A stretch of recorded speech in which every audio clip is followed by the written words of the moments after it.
우리가 방금 읽은 이 본문에서 유독 반복돼서 표현되는 표현의 구절이 있죠. 바로 설교 제목과 같이 이제 말씀대로 이루셨다라는 이 구절, 이 문장이 반복돼서 나오고 있습니다. 이 마태복음은 유대인들을 대상으로 쓰여진 복음서라고 아마 많이 다 알고 계실 것입니다. 그래서 그런지 유독 구약 성경에 기록된 이 예언, 그리고 그 예언의 성취를 예수님과 많이 연결지어서 표현하는 복음서가 바로 마태복음이기도 합니다.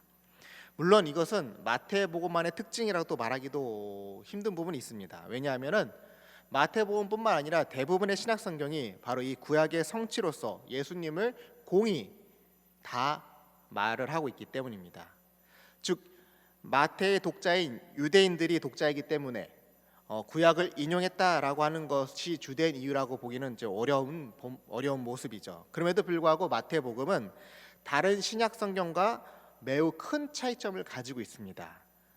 그것은 무엇이냐? 구약 성경을 인용하는 데 있어서 통상적으로 구약의 내용을 해석하고 적용하는 방식에 좀 다른 차이점이 있었습니다. 그래서 많은 학자들은 이 마태복음의 구약 적용을 이렇게 표현합니다. 창의적인 적용이라고 말이죠. 창의적인 적용.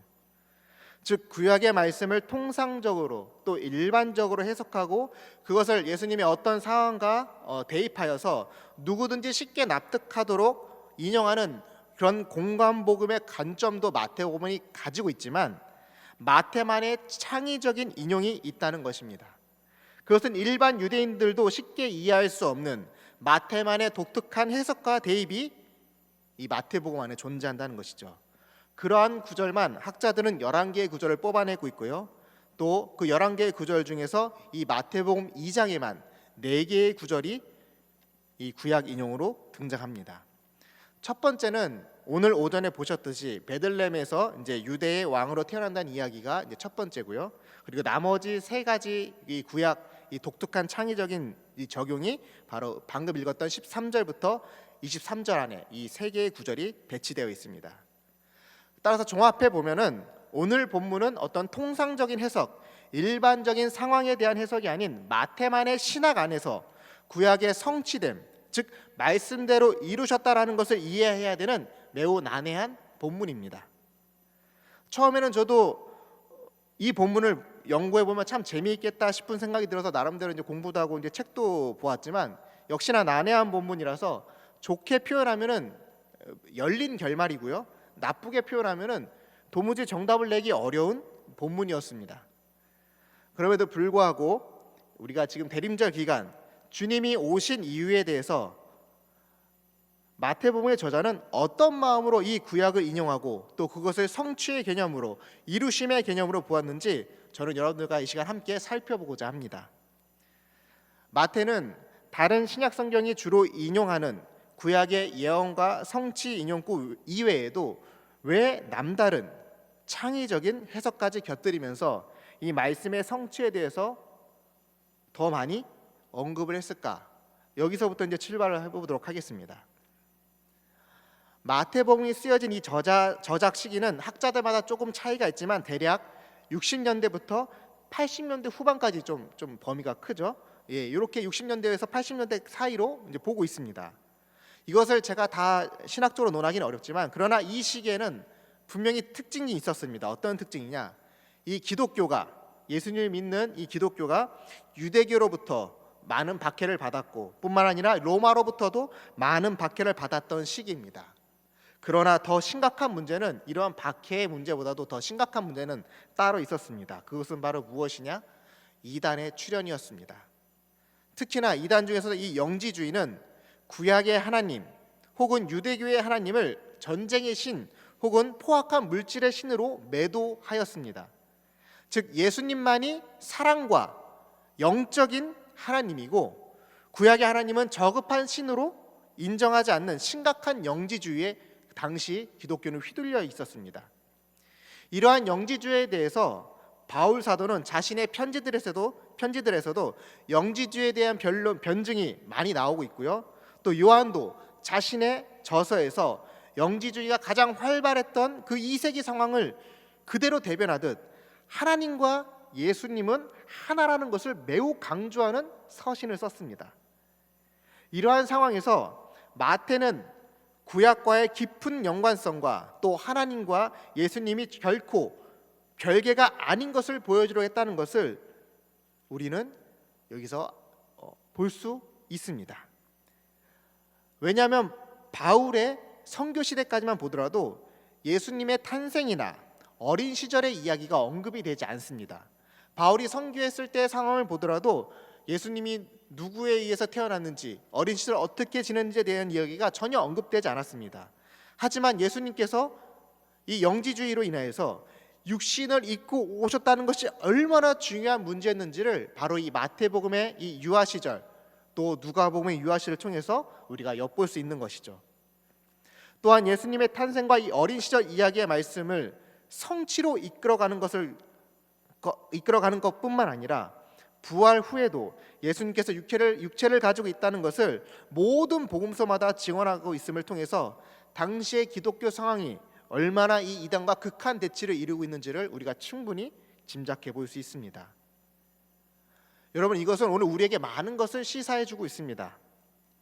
시대가 어려울수록, 혼란할수록, 또 교회에 대한 공격이 거세질수록 정말로 하나님께서 원하신 것이 무엇인지 우리는 잘 생각해 보아야 됩니다. 하나님께서 원하시는 것은 어떤 체제 전복이나 다윗과 같은 왕국의 도래가 아닌 바로 바른 신학, 또 바른 목회, 바른 교회가 세워지기를 더 원하신다는 것을 우리는 깨달아야 합니다. 복음서의 저자들도 또 바울도 제자들도 예수님이 누구신지에 대해서 집중했습니다. 하나님이 누구신지에 대해서 집중했습니다. 그리고 교회가 무엇인지에 대해서 더 집중하고 성도들을 가르치고 말씀을 선포하였습니다. 이것이 오늘 우리가 간직해야 될 신앙의 모습입니다. 불의한 세상을 향해서 성토하기 전에 먼저 우리 자신이 바른 신학, 바른 목회, 또 바른 교회관으로 하나님 앞에 서 있는지를 늘 점검해야 합니다. 신앙의 위기, 교회의 위기는 우리의 시선과 관심과 바램들이 예수님이 아닌 세상을 향해 있을 때 온다는 것을 우리는 깨어서 조심해야 합니다. 이제 오늘 본문으로 들어가 보도록 하겠습니다. 오늘 본문을 보면은 천사가 나타나는데 언제 나타났죠? 한밤중에 나타납니다. 그리고 한밤중에 급하게 이 요셉의 가족들을 깨워서 애굽으로 피신하라고 가르쳐 주십니다. 동방 박사들에게 말씀하셨던 것처럼 요셉의 가족들도 위험에 처해 있으니 벗어나도록 친히 하나님께서 도와주신 것입니다. 그러나 말씀 속에서 우리가 다시금 보아야 될 것은 한밤중에 다급하게 이 요셉의 가족을 깨워서 피난시켰다라는 이 배경입니다. 한밤중에 그만큼 세상이 어두운 가운데 있음을 보여준과 동시에 하나님의 말씀에, 하나님의 음성에 예민하게 깨어있지 못하면은 크나큰 어려움과 고통 속에 신음할 수밖에 없음을 바로 이 본문을 통해서 우리에게 말씀해주고 있습니다. 오늘 우리가 처한 현실은 어떻습니까? 또한 하나님의 말씀에 예민하게 반응하며 하나님의 말씀을 계산하여서 움직이지 않는, 순종하지 못하는 그러한 모습이 우리 안에 있지 않나 우리는 늘 점검해야 합니다.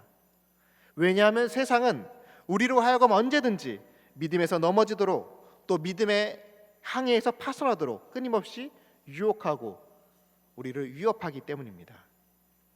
이러한 세상에서 잠들어 있는 것이 아닌 깨어있는 신앙으로 하나님의 말씀에 예민하게 반응하고 순종하는 주님의 신실한 자녀들이 우리 대구제일교회 성도님 되길 주님의 이름으로 축복합니다. 뿐만 아니라 이 주의 사자는 이 요셉의 가족을 어디로 피신시키죠? 애굽으로 피신시킵니다. 당시 이 애굽, 특별히 이 알렉산드리아라는 지역은 유대인들이 가장 많이 살고 있는 이주 지역 중 한 곳이었습니다. 이 당시의 인구 기록을 보더라도 인구의 3분의 1이 유대인들이었다라고 기록되어 있습니다. 헤롯이 2살 이하의 아기를 죽이라고 하는 것을 통해서 알 수 있듯이 그러한 헤롯의 폭고와 또 폭정이 너무나 가혹해서 많은 유대인들이 이 제2의 예루살렘을 꿈꾸며 애굽으로 이주한 사람이 많았다고 합니다. 뿐만 아니라 예루살렘 성전과 같은 성전 기능을 할 수 있는 유대 성전과 또 유대인들이 모일 수 있는 이 회당, 큰 회당도 이들이 이 알렉산드리아에 지었다고 이 유대 기록자인 요세푸스가 자신의 저서에 기록해 놓고 있습니다. 다시 말해서 요셉이 애굽으로 간 것은 전혀 외진 곳, 아무도 알지 못하고 말도 안 통하는 척박한 외지로 간 것이 아니라 유대인이 가장 많이 살고 있는 가장 안전한 곳으로 피신하여 갔다는 것을 우리는 충분히 짐작해 볼 수 있죠. 그러나 애굽은 임시 거처일 뿐이었습니다. 예수님은 반드시 유대 땅에서 자신에게 주어진 사명을 완수하여야 했습니다. 이것을 오늘 본문에 이렇게 표현합니다. 15절 말씀을 볼까요? 헤롯이 죽기까지 거기 있었으니 이는 주께서 선지자를 통하여 말씀하신 바 애굽으로부터 내 아들을 불렀다함을 이루려 하심이라. 아멘. 자, 여기 보면은 아마 각주에 이렇게 쓰여 있을 것입니다. 애굽으로부터 내 아들을 불렀다 함의 각주를 어떻게 성경책마다 다 표현되어 있죠? 호세아 11장 1절 말씀을 인용했고 또 그것을 마태는 성취 이루려 하심, 즉 성취의 개념으로 표현하고 있다는 것을 알 수 있습니다. 그런데 여러분, 호세아 이 11장 1절의 본문을 보면은 이 말씀은 예언의 말씀이 아닙니다.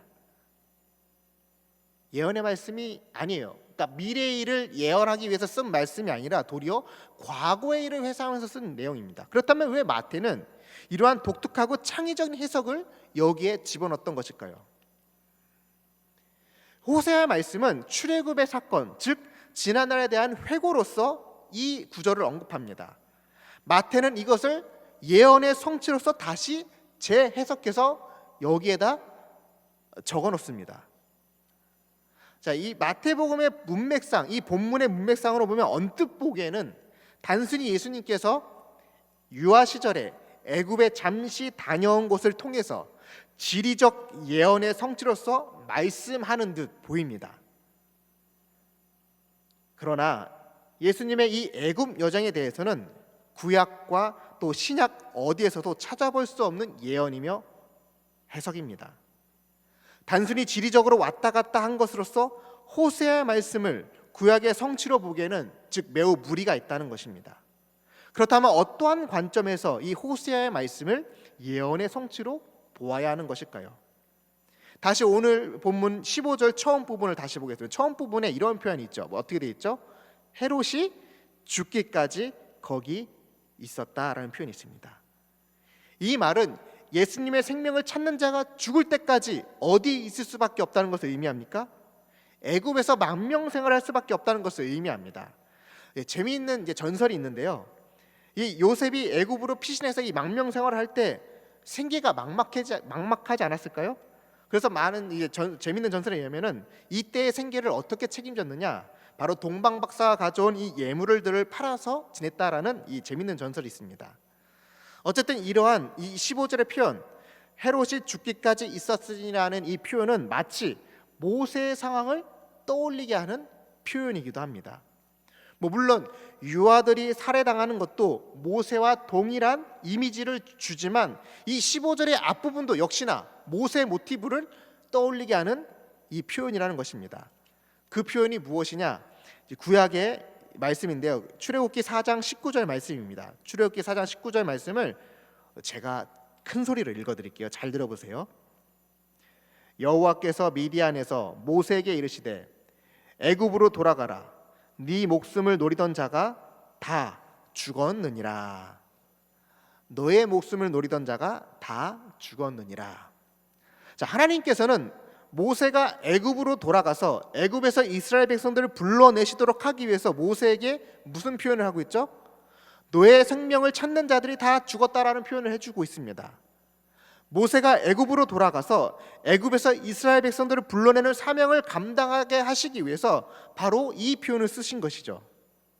마찬가지로 예수님께서는 헤롯의 살해 위협으로부터 피신해 반대로 애굽으로 도망갔습니다. 그리고 애굽에 계실 때 헤롯이 죽었다라는 천사의 메시지를 받고 어떻게 하는 것이죠? 다시 이스라엘로 돌아갈 것을 보여주는 것입니다. 애굽에서 내 아들을 불러내었다는 것을 모세의 이 성취 개념과 함께 여기서 지금 적용한다는 것을 우리는 볼 수 있어야 됩니다. 즉 모세의 상황에 비추어 예수님의 상황을 재해석한다면은 현재의 이스라엘은 어둠 가운데 있다는 것입니다. 예수님 시대의 이스라엘은 모세 때의 애굽처럼 하나님을 잊고 살아가는 어둠의 세력에 불과하다는 것입니다. 그러한 어둠뿐인 하나님의 백성들을 애굽에서 불러내시듯 애국과 같이 변해버린 이스라엘을 다시금 하나님의 백성으로 거듭나도록 부르시기 위해서 애국과 같은 이스라엘 향해서 나아가는 예수님의 사명이 그려져 있다고 보는 것이 가장 적절해 보입니다. 특별히 주님의 오심을 묵상하고 기다리는 우리의 입장에서 예수님께서 이스라엘을 향하여 가시는 그 걸음을 애굽에서 하나님의 백성을 불러들이는 것으로 해석한다면 죄와 사망으로 어둠 가운데 있는 우리를 향해서 오신 이 아기 예수님의 은혜가 얼마나 큰지를 우리는 묵상할 수 있어야 합니다. 그리고 그 묵상함을 통해서 이것이 얼마나 감사한 말씀인지도 우리는 볼 수 있어야 합니다.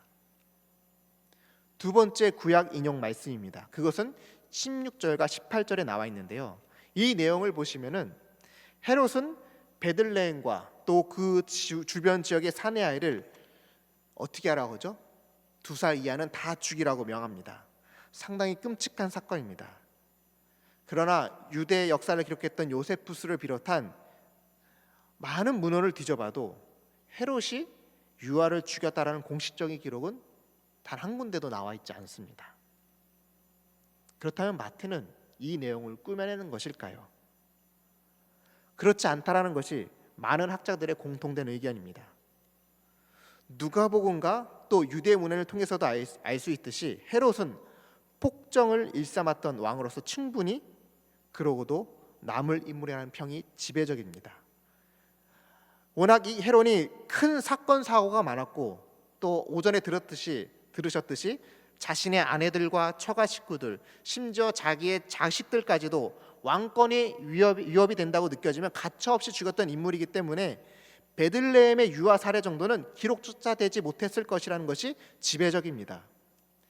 베들레헴의 당시 인구를 아무리 많이 잡아야 1000명 정도라고 봅니다. 인구 통계학적으로 계산해 보면은 2살 이하의 사내 아이는 많아야 20명 정도일 것이라고 계산들 합니다. 즉 20명 이하의 아이가 끔찍한 죽음을 당했을지라도 헤롯이 저지른 너무나 극악무도한 끔찍한 사건들에 비하면 이 작은 동네에서 이러한 사건은 기록조차 될 수 없을 만큼 이 헤롯이 잔인했다는 것이죠.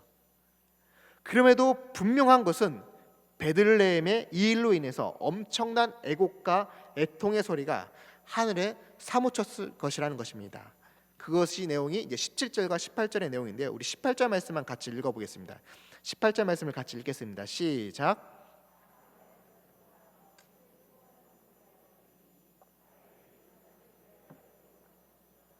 그가 자식이 없으므로 위로받기를 거절하였다 함이 이루어졌느니라. 아멘. 역시나 이 말씀도 마태가 이루어졌다라는 표현을 합니다. 구약의 말씀이 이루어졌다. 이것은 이제 여러분 각주에 쓰여 있듯이 또 17절에서 언급하고 있는 것처럼 예레미야 31장 15절의 말씀을 마태가 직접 인용한 구절입니다. 단순하게 보면은 그냥 흐름대로 보면은 마치 하나님께서 이스라엘에 또 베들레헴의 일부로 고통을 주신 것처럼 보입니다. 하나님께서 그들이 고통 속에서 위로받기를 거절할 만큼 처참한 환경을 만들어 놓으신 것처럼 보일 여지가 있습니다. 그러나 예레미야 31장은 그러한 고통의 장이 아닙니다. 도리어 예레미야 31장은 하나님의 회복과 은혜를 노래하는 장입니다. 여기서 표현된 이 라마라는 지역은요, 이스라엘이 멸망하고 남유다와 북유다에서 멸망하고 이제 포로로 끌려갈 때 그 출발했던 장소가 바로 이 라마 지역입니다. 그리고 라마는 베들레헴의 또 다른 명칭이기도 합니다. 즉 예레미야 31장의 전체적인 의미는 라마에서 이스라엘이 완전히 멸망하고 포로로 끌려갔던 그때의 통곡과 애통과 위로받기를 거절했던 때가 이제 다 지나갔고 회복과 미래의 소망이 하나님의 은혜로 주어질 것을 노래하는 찬가가 기록된 그 어마어마한 그 은혜의 찬가가 기록되어 있는 것이 바로 예레미야 31장이라는 겁니다. 그렇다면 왜 마태는 굳이 그 과거의 일이 지나갔다라는 그 표현의 문맥에서 요 부분만 뚝 떼서 여기다 붙여 놓았을까요? 정확하게 이것을 의도한다라고 말하기는 역시나 어렵지만, 여러분 혹시 예수님께서 십자가에 달려지셨을 때 몇 가지 말씀을 하셨다라고 배워주셨죠? 그렇죠. 가상칠언 7가지 말씀. 그 7가지 말씀 중에 네 번째 말씀 혹시 기억하십니까? 기억하시죠? 네. 이 예수님께서 이렇게 네 번째 말씀 이렇게 하십니다. 엘리 엘리 라마 사박다니. 다 아시는 것처럼 이것은 시편 22편 1절의 말씀을 예수님께서 읊으신 것입니다. 나의 하나님 어찌하여 나를 버리셨나이까. 이것에 대한 해석을 많이 들으셔서 아시겠지만 이것은 예수님의 한탄이 아니라 오히려 무엇이라고 많이 배우셨습니까? 시편 22편의 전체의 내용을 기도로 올려드린 것이다 라고 들으셨을 것입니다. 마찬가지로 마태가 그러한 일들로서 예레미야 31장을 인용했다면 오히려 소망을 잃어버린 절망과 아픔 가운데 있는 이스라엘 백성들에게 바로 예수님 자신이 소망이시요 구원자이심을 가장 극명하게 보여주는 성취 인용으로 볼 수 있다는 것입니다. 이것은 오늘 우리에게도 동일한 소망이요 은혜로서 성취된 말씀이기도 합니다. 우리의 미래, 우리의 소망은 세상에 있지 않습니다. 우리가 전부라고 여겼던 것들, 우리가 자신했던 것들은 결국 다 사라지고 없어질 헛된 것들입니다. 그러나 우리 주님은 이 세상을 이기셨고 우리의 소망이 되어주셨습니다. 세상은 우리에게 절망과 실망과 아픔과 고통망을 안겨주지만 우리 주님은 구원의 기쁨과 환희를 선물로 주시는 하나님이십니다. 예레미야 31장은 만군의 여호와께서 약속하신 말씀들로 가득합니다. 제가 그것을 다 열거할 수 없지만 그 내용을 요약하면 이렇습니다. 내가 너를 영원히 사랑하리라. 내가 너를 복주리라. 내가 너를 회복하리라. 내가 너를 구원하리라. 내가 너와 새 언약을 맺으리라. 내가 너의 죄를 기억하지 아니하리라. 목자가 양떼를 지킨같이 너를 지켜주리라. 너를 물된 동산 같게 하고 다시는 근심이 없게 하리라. 여러분, 이것이 예수님이 이 땅에 오심으로 우리에게 이루어 주신 약속들입니다. 여러분, 이 하나님을 믿으십니까? 여러분, 우리를 위해 오시고 우리를 구원하시고 복주기에 오신 이 주님을 여러분 진심으로 믿고 계십니까? 마지막 세 번째 구약의 말씀을 보도록 하겠습니다. 19절부터 23절까지의 말씀인데요. 특별히 우리 23절 말씀을 좀 같이 읽어볼까? 23절 말씀 시작. 나사렛이란 동네에 가서 사니 이는 성지자로 하신 말씀에 나사렛 사람이라 칭하리라 하심을 이루려 함이라. 아멘. 자, 보면은 선지자로 하신 말씀에 나사렛 사람이라 칭하리라 하심을 이루려 한다라는 이제 표현이 나옵니다. 나사렛 사람이라고 불리기 위해서 고향 베들레헴이 아닌 갈릴리 나사렛 동네로 가셨다는 것을 이제 의미하는 거죠. 이러한 전승은 분명 누가복음과 큰 차이가 있습니다. 그러나 한편으로는 예수님께서 어린 시절을 나사렛에서 자라셨다는 사실은 이제 분명해 보입니다. 구약의 예언과 성취에 대한 구절들이 많이 있지만은 특히나 이 23절의 구약 인용은 많은 해석들을 자아냈고 지금도 확실한 답을 내놓을 수 없는 가장 난해한 구절 중 하나로 꼽히고 있습니다. 우선 구약의 어디를 보더라도 나사렛 사람이라 칭함받는 것에 대한 비슷한 문구조차도 찾아볼 수 없습니다. 신약도 마찬가지고요. 그래서 학자들은 이 나사렛 사람이라는 이 헬라어 발음 그대로를 히브리식으로 표현해서 비슷한 단어들을 찾아 연구하기 시작했습니다. 이 나사렛 사람이라는 사람을 헬라어로 표현하면 이런 음이 됩니다. 잘 들어보세요. 나조라 이오스. 나조라 이오스. 기억하고 계세요? 뭐라고요? 나조라 이오스. 자, 이제 첫 번째 해석은 이제 여러분들 아마 성경에 각주로 되어 있을 텐데요. 이사야 11장 1절 말씀은 이 인용구로 보고 있습니다. 제가 같이 읽어볼까요? 시작. 이새의 줄기에서 한 싹이 나며 그 뿌리에서 한 가지가 나서 결실할 것이요. 자, 이렇게 보면은 여기서 나사렛이라는 단어는 전혀 나오지 않습니다. 자, 그러나 아까도 얘기했듯이 이것을 이 헬라 발음을 히브리식 단어로 옮기려고 이제 노력했다는 거예요.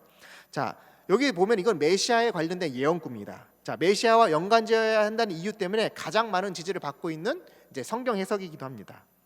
이사야에서 이 말씀에서 특별히 어떤 히브리 단어가 이 헬라어 음과 비슷하냐? 여기 보면은 그 뿌리에서 한 가지가 나서라는 표현에서 이 가지라는 단어가 바로 히브리 음으로 표현하면 네제르입니다. 네제르. 뭐라고요? 네제르. 아까 헬라어 발음 뭐라고요? 나조라. 그러니까 나조라. 이 자음 니은 질 리을이랑 이 네제르 니은 질 리을이 똑같죠. 나조라 네제르. 자음이 똑같습니다. 그래서 다윗의 뿌리를 오시는 메시아와 연결지어서 가장 많이 해석합니다. 두 번째 해석은 무엇이냐? 위에는 이제 네제르 가지라는 단어였는데요. 두 번째 해석은 나자르라는 히브리 단어입니다. 뭐라고요? 나자르. 이 나자르라는 단어는요, 보호하다, 지키다라는 뜻이 있습니다. 이 단어 역시도 이사야의 메시아 예언 구절에서 쓰이는 단어입니다. 이사야에서 42장과 49장이 언급되며 또 예레미야에서도 역시나 이 예언 구절로서 이 단어가 언급되고 있습니다. 또 세 번째는 무엇이냐? 이 첫 번째만큼 많은 지지를 받는 것인데요. 어떤 단어냐? 나시린에 대한 해석입니다. 나시린. 나시린을 히브리 발음으로 하면은 나지라 이오스입니다. 나지라 이오스. 아까 헬라어는 뭐라고 했죠? 나조라 이오스. 근데 히브리 말로 나시린은 뭐라고요? 나지라 이오스. 매우 비슷합니다.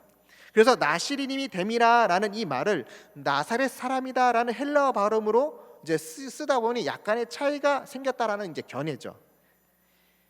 이와 같은 해석들을 이제 모아 보면 전적으로 이 메시아라는 근거를 두고 생겨난 다양한 해석들이라는 것입니다. 예수님은 반드시 구약에 예언된 누구의 뿌리?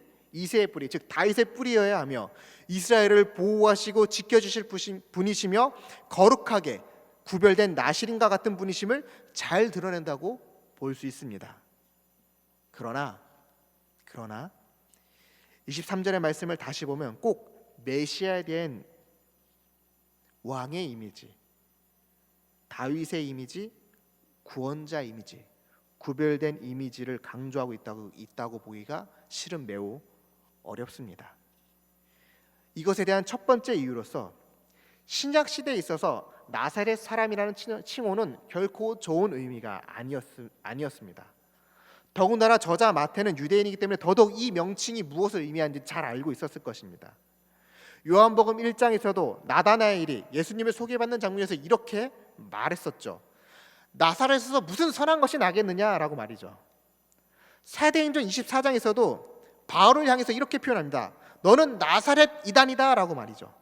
그만큼 나사렛 출신은 가장 천대받는 지역이었고 가장 멸시받는 이름 중에 하나였습니다. 두 번째 이유는 우리가 주의해서 이제 보아야 되는데요. 23절에서 선지자로 하신 말씀이다라는 문구가 있죠. 선지자로 하신 말씀. 이게 개역 성경으로 보면은 마치 단수 한 명의 선지자가 말한 것처럼 번역해 놓았지만 그러나 원문으로 보면은 선지자들입니다. 복수형입니다. 즉 많은 구약의 선지자들이 나사렛 사람이라고 불릴 것에 대해서 공히 말했다는 사실입니다. 마태는 왜 이렇게 무리하게 구약에 단 한 번도 언급된 적이 없었던 이야기를 마치 다수의 선지자들이 구약에서 여러 차례 언급한 것처럼 지금 이야기를 해놓고 있을까요? 구약에서 메시아에 관련된 구절을 찾아보면 300개 정도가 나온다고 합니다. 이 300개 구절을 제가 다 말씀드릴 수는 없지만 여러분 한번 추측해 보시기 바랍니다. 보통 메시아에 대한 예언이라고 하면 어떤 이미지가 가장 먼저 떠오르십니까? 왕이 될 수 있겠죠. 구원자, 거룩한 자, 또 다윗, 하나님 나라, 기묘자, 모사, 전능자 등의 단어들과 하나님의 능력이 아마 떠오르실 것입니다. 그러나 이와 마찬가지로 이에 못지않게 다른 표현도 참 많이 나오는데요. 이미 다 아시는 표현들일 것이지만 제가 몇 개의 구절만 언급해드리고 넘어가도록 하겠습니다. 시편 22편 6절에서 7절 말씀입니다. 우리 한번 같이 읽어볼까요? 시작. 나는 벌레요 사람이 아니라 사람의 비방거리요 백성의 저림거리니이다. 나를 보는 자는 다 나를 비웃으며 입술을 삐죽거리고 머리를 흔들며 말하되. 시편 31편 11절 말씀입니다. 같이 읽겠습니다. 내가 모든 대적들 때문에 욕을 당하고 내 이웃에게서는 심히 당하니 내 친구가 놀라고 길에서 보는 자가 나를 피하였나이다. 시편 109편 25절 말씀입니다. 나는 또 그들의 비방거리라. 그들이 나를 보면 머리를 흔드나이다. 이사야서 52장 14절 말씀입니다. 전에는 그의 모양이 타인보다 상하였고 그의 모습이 사람들보다 상하였으므로 많은 사람이 그에 대하여 놀랐거니와. 마지막으로 이사야서 53장 2절 3절 말씀을 같이 읽겠습니다. 시작. 그는 주 앞에서 자라나기를 연한 순 같고 마른 땅에서 나온 뿌리 같아서 고운 모양도 없고 풍채도 없은즉 우리가 보기에 흠모할 만한 아름다운 것이 없도다. 그는 멸시를 받아 사람들에게 버림받았으며 강고를 많이 겪었으며 질고를 아는 자라. 마치 사람들이 그에게서 얼굴을 가리는 것 같이 멸시를 당하였고 우리들 그를 귀히 여기지 아니하였도다. 이외에도 정말로 많은 구약의 본문에서 메시아의 죽음, 고난, 멸시받음에 대해서 언급하고 있다는 것이 우리가 잘 아는 사실이죠. 즉 마태가 말하고자 하는 것은 분명합니다.